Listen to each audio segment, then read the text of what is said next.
Hey guys, this is the second and final update and Mimi and I's movie project. If you want to look at the first update, it is right here, or you can click on the link in the description.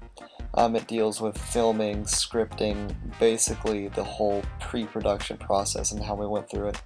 Okay, so for the second half of our movie project, we had a few goals. First of all was getting experience with Final Cut.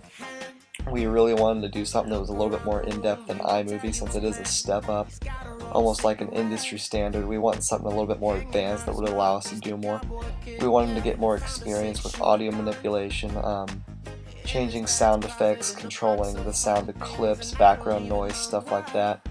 And then film editing, whether that be making smooth transitions or just like a smooth project overall that really flows and works. And then, of course, conquering eMagine. That's always a goal. Okay, so being kind of a go-to audio guy for this, I went to a bunch of audio websites to find free sound effects or music. Had to be free, otherwise it was illegal. Didn't want to go there. So once I did that, I basically just put them wherever they belonged in the movie, whether it be like for shutting doors or footsteps or wherever music was appropriate. Mimi kind of helped with that a little bit. A lot of the times the clips wouldn't sound the exact way you wanted them to, so you had to go into their audio and manipulate their audio by whether it was making enhancements by changing the background noise, making them louder, whatever you had to do, because you wanted all of the clips in like the same scene to have the same background noise. You didn't want like abrupt changes. Another thing I learned how to do was use keyframes for volume, which is basically like manual control for fade in and fade out. Another like little audio tip was just kind of quick fixes, changing like what you want the audio to kind of sound most like, whether like boosting treble or bass or stuff like that.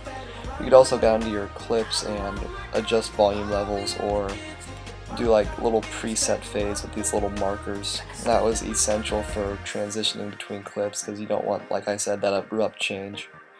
Another thing I had to do was, like, as far as video editing, was learn a bunch of like how to use all the different tools, whether it was for trimming or cropping or cutting. I had to make sure transitions looked even. Since we use multiple cameras on some shots, you can get them to line up pretty easy, like when Claire was walking down the stairs. You don't want her walking most of the way down and then starting like halfway up again and walking down.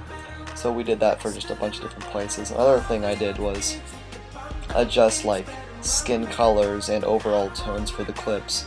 You didn't want one clip to be really pale and another to be like really dark, so you had to go in and change most of that. Most of what you see is edited and changed to kind of fit what we want the feel to be, whether it be like a warm orange feel or like a dark blue feel.